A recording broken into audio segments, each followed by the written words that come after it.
안녕하세요. 문현진의 역발상 투자 오신 분들 환영합니다. 오늘도 도움이 되신다면 좋아요와 구독 그리고 알람 설정까지 반드시 부탁드리면서 바로 출발을 해보도록 하겠습니다. 자, 일단 오늘 시장은요, 반등이 나가는 모습으로 진행이 되고 있습니다. 위쪽으로 반등이 나가고 있고요. 장 초반에는 살짝 약하나 했는데 장 후반 가면 갈수록 조금 강하게 올라가 주는 모습인 것 같습니다. 특별히 어떤 종목이 올라왔다라는 느낌보다는 그냥 전반적인 종목들이 다 치고 올라가는 그림으로 진행이 됐지 않았나 싶어요. 어제 급락이 나왔기 때문에 반발 매수세라고 하죠. 이제 그런 매수세로 인해서 오늘은 올라가는 종목의 개수가 이렇게 한참이나 많은 그런 시장이 만들어지고 있다 보시면 됩니다. 다만 안타깝다고 해야 될까요? 다만 이제 우려가 되는 점은 이 반등이 계속 이어진다라고 해석을 하시면 안 됩니다. 지금까지도 보시다시피 코스닥에서도 주가가 급락이 나오고 반등 나오고 또 떨어지고 반등 나오고 또 떨어지고 이런 일들이 좀 비일비재하거든요. 그래서 캔들 하나 가지고 하루 만에 나온 이 반등 가지고 지수 조정이 끝났다. 이제는 반등이 나오는 시작이 됐다. 시작점이다. 뭐 이렇게 해석하기에는 좀 어려움이 있을 것 같습니다. 그렇기 때문에 캔들 하나만 보고 반등이 끝났다라고 해석을 하긴 좀 어렵다는 거 반드시 명심하시면 되겠고요. 다만 지금 이제 코스피 같은 경우는 지수가 조금밖에 안 떨어진 것 같아 보이시지만 소형주, 코스피에서의 소형주는 제가 조정이 이미 엄청나게 많이 받은 상태다라고 말씀을 드렸잖아요. 그렇기 때문에 중소형주들은 조금은 자리 잡을 수도 있겠다라는 생각이 좀 듭니다. 그래서 그 점을 좀 참고하고 대응을 해봐야 되지 않을까 생각이 좀 듭니다. 어쨌든 외국인들이 여전히 꾸준히 많이 나가고 있다라는 것은 포인트가 되는 것 같고요. 외국인들은 뭐 리밸런싱이라든지 여러 가지 이야기들 때문에 이렇게 좀 나가고 있는 것이 포인트다. 근데 이제 외국인들이 좀 나가는 데 있어가지고 매도세가 조금 줄어드는 경향이 있잖아요. 그 왜 그런가 봤더니 이제 환율 같은 경우도 제가 자꾸 신경이 쓰인다라고 했는데 정부의 적극적인 개입과 연기금 활용 등을 통해서 1,510원까지 좀 빠져있는 형태가 만들어지고 있습니다. 물론 환율을 이렇게 잡기 위해서 우리의 연금을 쓰는 것이 합리적이냐 바람직하냐는 둘째치고 일단은 환율이 좀 잡히고 있다라는 것이 포인트가 되지 않았나 생각이 좀 드네요. 어쨌든 환율이 조금 이렇게 떨어지다 보니까 지수가 조금 이렇게 하락을 하는 데 있어가지고는 조금 힘을 잃었다라고 표현을 할 수 있을 것 같고 상승으로 조금 돌아서고 있는 방향인 것 같다 보시면 됩니다. 그래도 이게 영원히 상승으로 이어지는 건 아직까지는 아닙니다. 일단 내일과 모레 정도까지는 체크를 한번 해봐야 되지 않을까 싶고요. 조금 넉넉하다면 이번 주 내지 다음 주까지 지속을 해서 지켜봐야지 이 하락이 이어지는지 아니면 멈추는지를 체크 한번 해볼 수 있는 대목이 아닐까 싶습니다. 물론 이렇게 급반등이 나오게 되면은 어제 살 걸 이런 생각을 하시는 분들도 있고요. 반대로 또 오늘 사야 되지 않을까라고 생각을 하시거나 이미 사시는 분들도 좀 있습니다.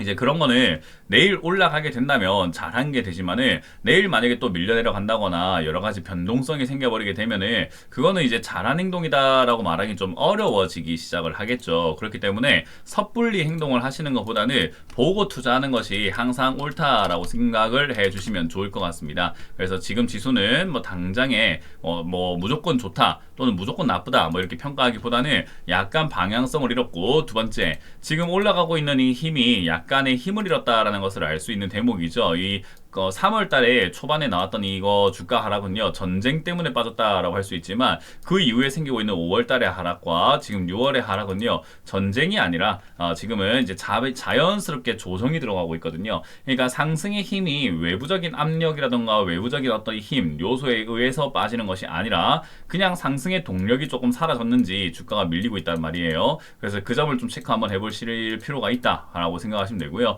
그 와중에 이제 오늘도 급등 나오는 기업들이 있는데 오늘 사실 급등 나오는 기업들이 의미가 있다라고 보기엔 좀 어렵습니다. 그래서 오늘은 상승하고 있는 종목의 개수 10% 이상 급등 나오고 있는 기업의 개수가 무려 165개나 되는 이런 시장인 거죠. 어제 같은 경우는 10% 이하로 빠지는 기업들이 100개가 넘었다면은 오늘은 10% 이상 급등 나오는 기업이 100몇 개, 160개가 넘어가는 거고요. 하한가 근접으로 떨어지는 것도 큰 의미가 있다고 보기엔 좀 어렵습니다. 어쨌든 10% 이상 급등 나오고 있는 기업들에는 150개, 160개를 왔다 갔다 하고 있는 이런 과정 속에서 이런 기업들의 의미가 있다라고 하기에는 좀 어렵습니다. 대신에 상한가에 들어간 종목들에서는 의미를 좀 찾아볼 수도 있지 않을까라는 생각을 한번 해보게 되는데요.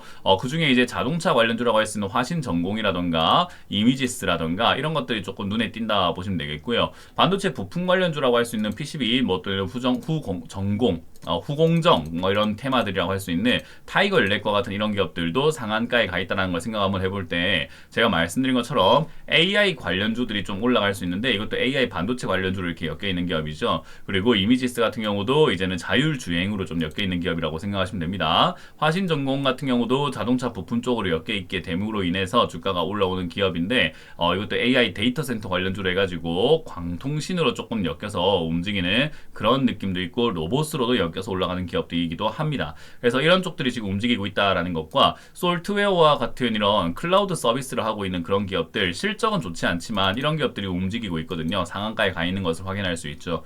그렇기 때문에 지금 상황에서는 이제 삼성전자, SK하이닉스만 우리가 열광하고 따라 붙어야 되나 지금이 매수 기회인가라고 생각하시는 것보다는 이렇게 눈을 좀 돌려보시는 것도 하나의 방법이 되지 않을까라는 생각을 좀 한번 해보게 됩니다. 그래서 대형주 차트들이 이제는 코스피에서 대형주를 보시게 되면은 이렇게 대형주들이 지금 코스피랑 완전 똑같이 이렇게 급등 나와 있거든요. 근데 여러분들이 알고 계시면 좋은 게 이렇게 논스톱으로 급등이 나와 있다. 코스피가 지금 굉장히 가파르게 올라왔다라는 것은 그 누구도 부정할 수 없는 사실이거든요. 그렇기 때문에 코스피가 가파르게 올라왔다. 급등은 급락을 부른다라고 생각하시면 되는데요. 급락을 같이 갖고 오기 때문에 조정, 그러니까 변동성이 굉장히 크게 나오는 건 이상한 게 아닙니다. 그러니까 우리가 예를 들어 가지고 뭐 매년 1%씩 올라왔다고 한다면은 거기서 2% 빠지면 굉장히 큰 일이 생기는 거고 매년 1%씩 올라가다가 뭐 20% 빠지면 정말 큰 일이 발생된 거라고 할 수 있는데 매년 20%씩 올라가다가 어느 날 갑자기 뭐 한 30% 빠졌다라고 해도 그건 이상한 게 아니거든요. 그러니까 지금 이 상승이 너무 가팔랐다 보니까 좀 조정이 깊게 들어간다 하더라도 그냥 변동성의 일환인 것이 이게 문제다라고 말하기는 조금 어렵습니다. 그래서 그 점을 여러분들이 조금 기억을 하셨으면 좋겠어요. 마치 우리 계절이 너무 여름이 너무 더우면 겨울에 너무 추울 수도 있는 거 아닙니까? 그러니까 그런 변동성이라는 것을 여러분들이 이해를 하시게 된다면은 대형주가 조정이 좀 깊게 들어간다 하더라도 문제가 생긴 것은 아니기 때문에 겁을 먹을 필요까지는 없어요. 그래서 저는 여러분들한테 강조해주고 싶은 것은 뭐냐면 지금 지수가 바닥을 잡는다면 잡는 대로 이젠 소형주들이 이렇게 강하게 올라갈 가능성, 왜냐하면 급락은 급등을 또 부르겠죠. 그래서 강하게 올라갈 가능성이 상당히 높다라는 것을 명심해 주시면 좋을 것 같고요. 만약에 여기서 바닥을 잡지 못하고 빠진다고 한다면 대형주 차트들이 이렇게 좀 깊게 빠질 수 있는데 깊게 빠진다고 해서 겁먹을 것도 아니며 손절할 것도 아니다라는 것을 반드시 명심하셨으면 좋겠습니다.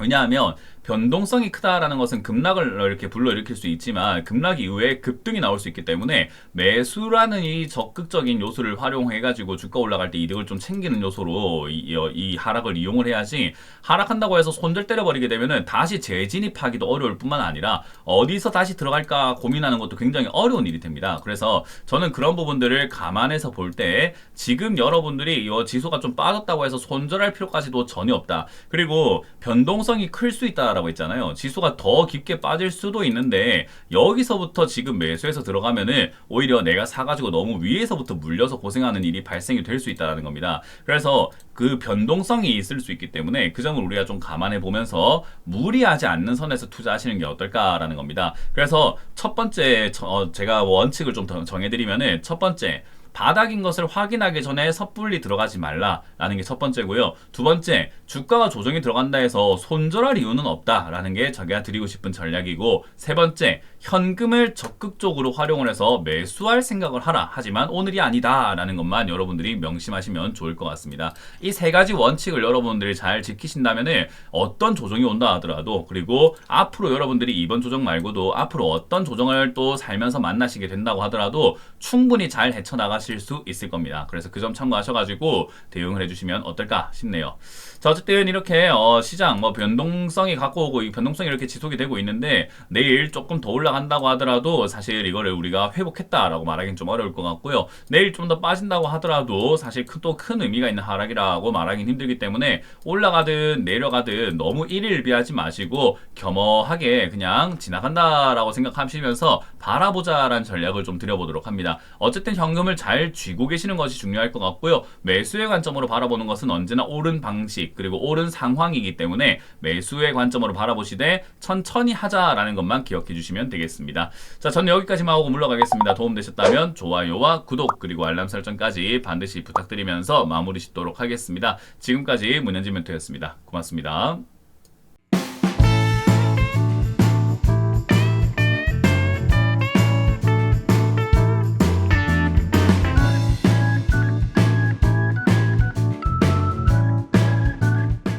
시청하신 영상이 도움이 되셨다면 좋아요와 구독 그리고 알람 설정까지 반드시 부탁드리고요. 여러분들의 성공 투자 기원하도록 하겠습니다.